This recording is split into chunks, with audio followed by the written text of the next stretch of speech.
안녕하십니까. 빛생TV의 보아입니다. 처음으로 인사드립니다. 코로나19로 힘든 나날들이 계속되고 있는데 빛생 채널이 여러분들에게 오아시스 같은 역할이 되었으면 좋겠습니다. 오늘 저와 함께 나눌 주제는 무속인의 역할과 임무입니다. 두 부분으로 나누어서 이야기를 풀어보려고 하는데요. 첫 번째는 일반적인 무속인에 대한 생활 이야기들을 제 경험과 함께 전해드리고, 두 번째는 하늘 입장에서 본 무속인의 역할과 임무에 대해 말씀을 드리겠습니다. 여러분들은 무속인에 대해서 어떻게 생각하시나요? 예전에는 저도 무속인에 대한 부정적인 생각이 많았는데요. 높이 솟은 대나무를 보면 고개를 돌린다든지, TV에서 굿하는 장면을 보면 음산한 분위기를 느끼면서 마치 무속인을 귀신 대하듯 할 때가 있었습니다. 그런데 제가 개인적인 일을 하다가 우연히 10여 분의 무속인들을 알게 되었고, 1년 가까이 그분들과 생활하면서 무속인들에 대한 저의 고정관념이 깨지는 계기가 되었습니다. 평생 점집 근처도 가보지 않았던 제가 무속인 법당에 첫 발을 들여놓았을 때의 두려움과 공포감이 지금도 생생합니다. 보이는 세계와 보이지 않는 세계를 연결하는 중개자 역할을 하고 있는 무속인. 그들의 세계로 여러분을 초대합니다. 첫 번째, 무속인에 대한 일반적인 이야기를 풀어보겠습니다. 무속인의 상식적인 내용은 생략을 하였고, 제가 경험하여 알고 있는 무속인에 대한 정보를 얘기하는 것이기에 혹 부족한 부분이나 잘못 전해진 부분이 있다면 먼저 양해를 구합니다. 무속인이 섬기는 신에 대한 이야기를 먼저 해볼까 합니다. 무속인이 섬기는 신은 일반 종교에서 언급하는 전지전능한 유일신의 개념이 아닙니다. 무속의 신과는 다신적 자연신관이며 신의 실존을 믿고 신이 만물운행의 전능자라고 믿습니다. 무속에서 신앙하는 신은 자연신계통과 인신계통이 있습니다. 자연신계통에는 천신, 일월성신, 지신, 산신, 용신, 화신, 풍신, 석신 등 존재하는 모든 자연만물에는 그것을 지키는 각각의 신들이 존재한다고 믿으며 섬기는 것입니다. 인신계통의 신에는 알려진 왕이나 왕비, 장군, 대감 등의 신등이 있고, 무속인들이 개인적으로 신을 받았다고 표현할 때 보통은 조상신이 제일 많습니다. 조상 중에 본인으로 시작해서 4대 이상 되는 분들이 천상계에서 돌을 닦고 신계에 명패를 가져왔다고 하여 조상에서 오시는 분을 신으로 모시는 경우가 대부분입니다. 조상신들 사망 당시의 연령과 성별에 따라 대감, 장군, 할머니, 동자, 선녀 등으로 호칭을 부릅니다. 무속인의 종교를 일반적으로 무속 또는 무교라고 하는데요. 무속은 전 세계적으로 인류에게 가장 오래된 문화이며 가장 생명력이 끈질긴 원시 종교의 한 형태라고 볼 수 있습니다. 그런데 우리나라의 무속신앙이 다른 나라와 구분되는 것이 있는데 바로 산신신앙을 최고로 생각하는 것입니다. 지금도 우리나라 무속인들에게 최고의 기도처는 유명한 명산이며, 구술할 때도 구술하는 곳에 산신에게 제일 처음 예를 표하고 시작하는 것이 기본 의례로 정해져 있습니다. 삼국시대에 불교가 들어오고 무속과 불교가 섞이면서 각각 형식들의 경계 구분이 모호해져서 불교와 무속을 헷갈려 하시는 분들이 많은데 엄연하게 구분이 되는 전혀 다른 영역입니다. 특히나 우리나라 절에는 산신각이 제일 높은 곳에 위치하고 있는데, 이곳은 부처님을 모시는 곳이 아니라 그 절이 소속되어 있는 산신을 모시는 곳입니다. 그리고 신도들이 절에 가면 산신각에 먼저 가서 초나 향으로 인사를 표하는 것을 굉장히 중요하게 여깁니다. 이처럼 우리나라 무속에서 산신을 중요하게 여기게 된 배경에는 나라의 건국시 초부터 천신강림과 산신신앙이라는 뿌리가 깊게 내려져 있기 때문입니다. 우리나라 시조 신화를 보통 하느님이 이 세상에서 내려오신다는 천신강림의 이야기로 시작됩니다. 하느님의 아들이 내려오거나 하늘의 빛이 내려왔다는 그곳이 바로 산이요 숲이었습니다. 단군 신화에서도 산에서 하느님께 제사를 드린 기록이 있습니다. 그러나 고대인들의 지적 수준으로는 하느님이 너무나 먼 존재였기에 그들은 산에 강림하고 산에 응건하는 하느님의 아들들이 죽어서는 산신이 되었다는 것을 믿으며 제사하는 풍습이 생겨났습니다. 이런 뜻에서 우리의 산신신앙은 동물신앙이나 자연신앙 등의 산물이 아니라 하느님 신앙, 즉 천신신앙이었던 것입니다. 다음으로 무속인들의 생활을 잠시 들여다볼까 합니다. 무속인들이 거주하는 곳에는 법당을 만들어 촛대, 향, 신단수, 탱화, 모형의 신 등으로 단을 쌓아 신들을 모십니다. 하루에 3에서 5회 정도 정해진 시간에 향을 피우고 기도를 하는데 기도하는 방식은 징이나 북을 치면서 정근을 외우고 귀혼을 복닫아 올리며 신과의 공명을 노력합니다. 초하루를 중요하게 여기고 첫날의 기운이 한 달의 기운과 운을 좌지우지한다고 생각하여 예물을 준비해서 올리고 산신기도, 용왕기도를 자주 합니다. 운이나 재수 등의 기운을 중요시 여겨 보름이 되면 보름달의 기운을 받고자 보름기도를 예물과 함께 올립니다. 법당의 천정에는 소속된 신자들의 이름과 생년월일이 적힌 등을 달아서 계속적인 기도로 신도를 관리하는 데 정성을 들입니다. 이와 같이 무속인들의 삶과 믿음 속에는 그들만의 신성한 가치와 믿음이 있으며 충과 예가 있습니다.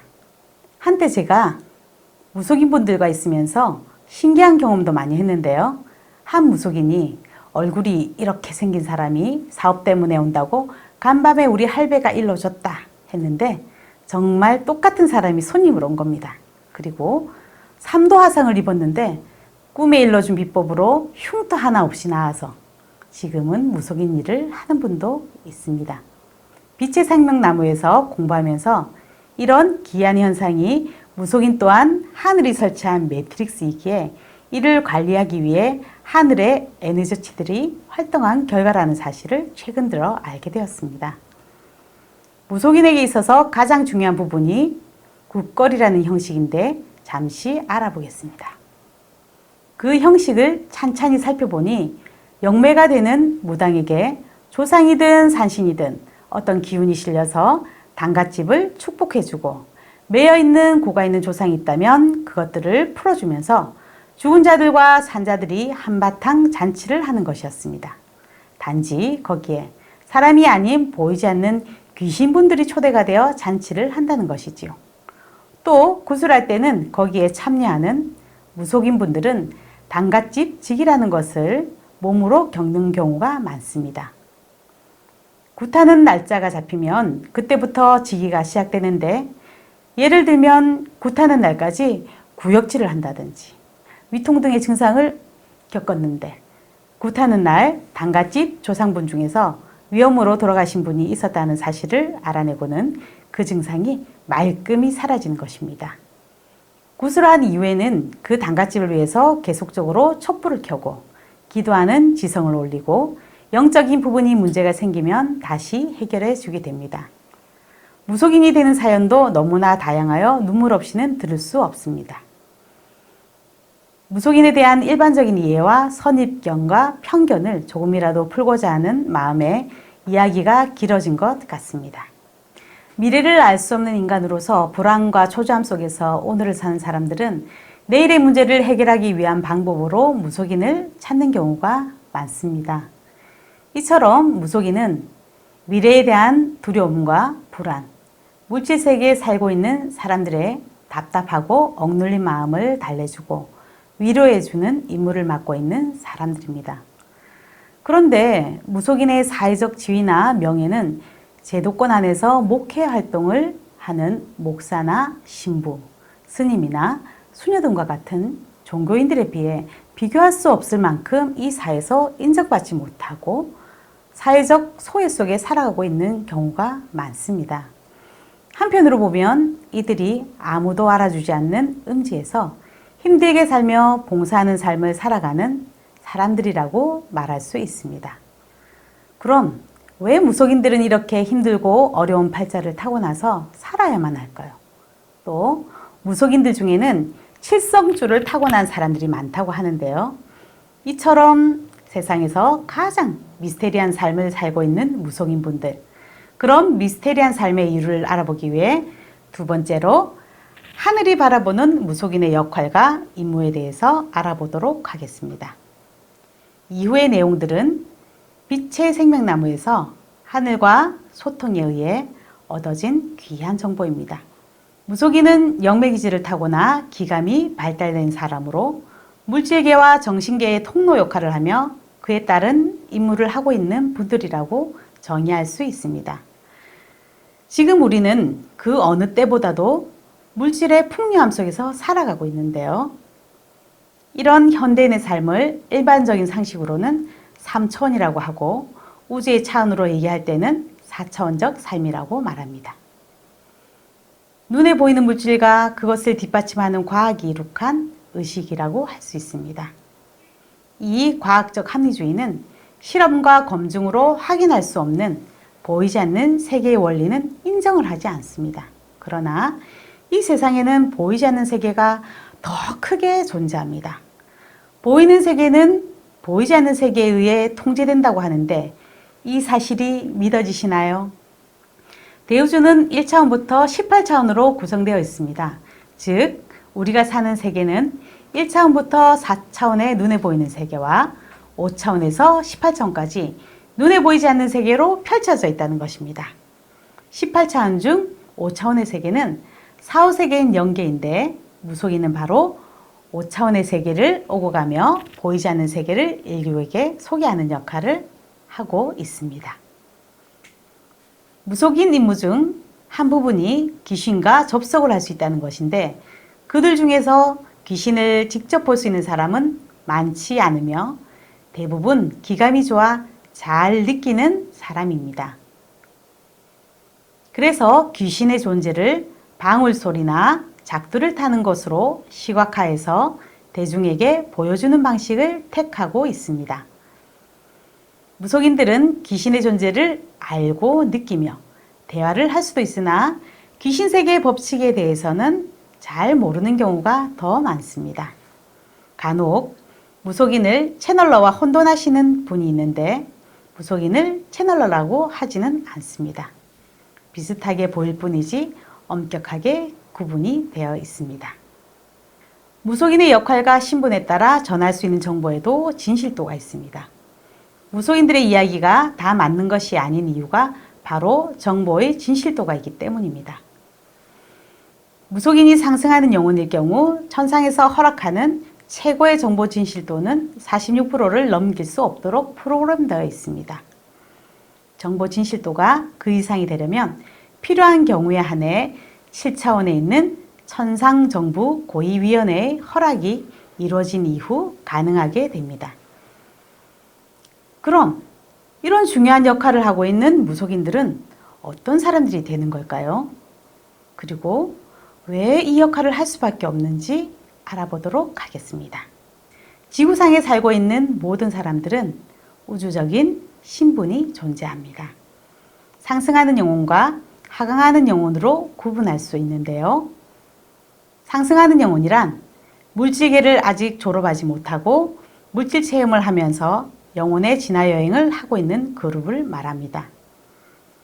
하강하는 영혼들은 물질계에서 진화 과정을 모두 마친 영혼들이거나 우주에서는 관리자 그룹을 의미합니다. 첫 번째 그룹인 상승하는 영혼들은 물질 체험을 하며 진화하는 과정상 반드시 무속인의 삶을 체험하는 것이 전공 필수 과목입니다. 윤회를 하면서 누구나 한두 번은 무속인의 체험을 해야 한다는 의미입니다. 자신의 진화 과정상 꼭 필요한 공부 과정이며 피할 수도 없고 인간의 의지로 거부할 수 없는 인생 프로그램으로 이해를 해야 합니다. 두 번째, 하강하는 그룹 중에서 지구가 자신의 고향이 아닌 외계 행성에서 온 영혼들이 있습니다.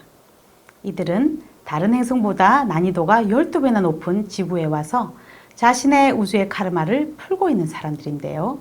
이들을 칠성주를 타고난 사람들이라고 합니다. 특히 영적인 능력이 뛰어난 사람들이 이 부류에 해당되는 경우가 많습니다. 이들은 지구 행성보다 문명이 발달한 행성에서 온 영혼으로 우주의 카르마인 죄를 짓고 지구 감옥으로 유배를 온 것입니다. 우주의 카르마란 자신의 행성을 책임지고 관리하다가 자신의 잘못으로 행성이 멸망하거나 진화가 멈추게 되는 큰 죄를 의미합니다. 이들은 자신의 죄를 해소하기 위해 칠성줄 사주를 가지고 태어나 일반적인 삶을 살 수 없게 만들어서 여슈아문의 세계를 경험하게 하고 인류를 위해 보이지 않는 세계를 안내하는 역할을 하면서 자신의 우주의 카르마를 풀고 있는 것입니다. 이와 같이 아무나 이유 없이 무속인의 역할을 하고 있는 것이 아닙니다.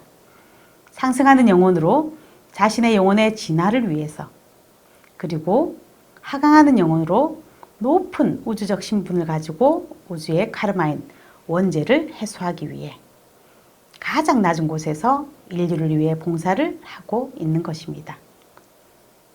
지금 이 내용을 청취하시는 분이 무속인이라면 이 둘 중에 하나에 해당되겠지요.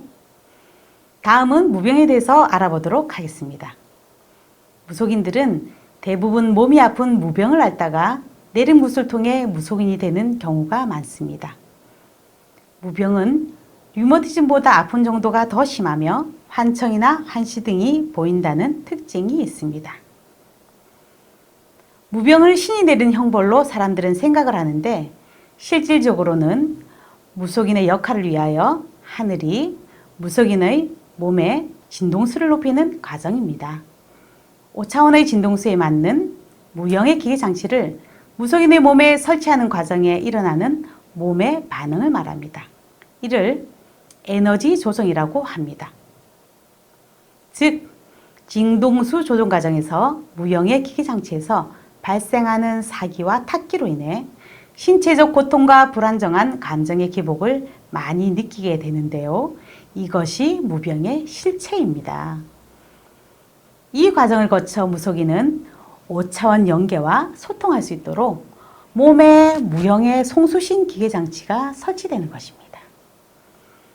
이렇게 준비가 된 무속인들은 주로 5차원 영계와 귀신분들에게 정보를 많이 받는데 이 귀신분들이 바로 5차원 영계에 있는 정보를 인간에게 전달하는 역할을 하는 5차원 에너지체 천사분들입니다. 귀신에 대한 매트릭스는 4차원에서는 매우 중요한 부분인데 이를 지속적으로 유지하고 확대, 재생산하는 그룹 중 하나가 무속인입니다. 무속인은 천상 정보의 의도를 가장 잘 집행하고 있는 중요한 역할자로서 귀신에 대한 매트릭스 구조를 강화시키고 있습니다. 조상신이나 망자들의 영혼은 영계에 잠시 머물고 있을 때 무속인들에게 접속이 될 수 있습니다. 그리고 무속인들이 접속하는 조상신이나 영가들은 5차원 영계에 있는 혼의식을 접속하는 경우가 대부분입니다. 또 조상이나 영가가 이미 다음 생의 삶을 살아가고 있는 오래된 영가인 경우 영계에 망자가 없기 때문에 하늘의 관리자 그룹들이 필요성에 의해 조상신이나 망자들의 모습을 빙자하여 무속인의 꿈에 나타나 꿈속에서 메시지를 주는 경우도 있습니다. 무속인들의 역할을 돕기 위해 하늘이 역할을 해주는 것이지요. 이렇게 하늘이 도와주듯이 5차원 귀신 선생들도 무속인 분들이 자신의 역할을 잘 할 수 있도록 물심양면으로 도와주십니다. 구슬할 때도 찾는 손님의 의식 수준에 맞추어 5차원 귀신 선생들이 배우 역할을 잘 해주는 것입니다. 굿을 해야 하는 사람의 눈높이에 맞추어 망자에 대한 과거의 이야기를 헤어나듯 풀어내기도 하며 굿을 진행하는 무속인의 의식과 살아있는 사람들의 의식에 맞춰 굿판을 잘 이끌어주고 있는 것입니다. 이 모든 것들이 하늘에 의해 펼쳐진 천라지망이며 보이지 않는 세계를 인류에게 연결시켜주고 공부시키기 위한 하늘의 역할이었습니다. 하늘은 땅에 귀신과 저승사자 그리고 사후세계인 천당과 지옥의 매트릭스를 설치하고 인류들의 영혼의 물질 체험을 풍부하게 하였습니다. 무속이라는 매트릭스 또한 하늘에 의해 펼쳐졌습니다.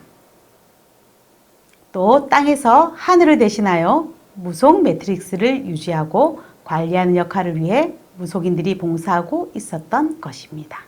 여기까지가 제가 준비한 내용들입니다.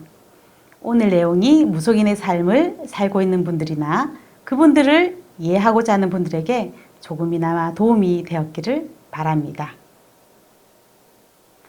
보이지 않는 세계를 인정하지 않고 믿으려 하지 않으니 하늘의 필요에 의해 귀신과 사후세계를 연결해주는 무속의 매트릭스가 지금까지 유지되었습니다. 이제 때가 되어 모든 매트릭스 철거가 하늘에 의해 진행되고 있음을 눈치채시기 바랍니다. 무속인의 삶을 살고 있는 분들 중 어느 날부턴가 더 이상 하늘의 소리가 들리지 않으며 모시고 있는 신들에게 기도 응답이 오지 않는다고 놀라지 마십시오. 그리고 자신의 노력과 정성이 부족하다고 자책하며 더 많이 애쓰려 하는 수고를 멈추시기 바랍니다. 이제 힘들고 어려웠던 무속인 분들의 역할이 끝나가고 있음을 전합니다. 이 세상에서 신성하지 않은 삶은 아무것도 없으며 모두가 서로에게 신성한 삶을 이루기 위한 조언자이자 조력자라는 것이 우주의 법칙입니다. 그리고 이 우주에서 모든 영혼은 신성하며 창조주의 신성을 가지고 있는 소중한 자녀들이며 우리는 하나라는 사실입니다. 대우주의 사랑의 법칙 속에서 귀신과 무속인, 귀신 들린 사람까지도 자신의 공부를 위해 영적인 각성을 위해 함께 노력하고 봉사하는 소중한 존재임을 명심해야 할 것입니다. 그리고 모든 귀신분들과 이들을 중개하느라 인간 삶의 가장 낮은 곳에서 봉사하며 희노애락을 함께 겪고 있는 무속인 분들에게 그동안 수고하셨다고 힘드셨다고 감사하다고 전하고 싶습니다. 진리가 여러분들을 자유롭게 하기를 바랍니다. 다음 시간에는 더 좋은 내용으로 만나 뵙기를 바라면서 개인과 가정 모두 두루두루 평안하시길 기원합니다. 감사합니다.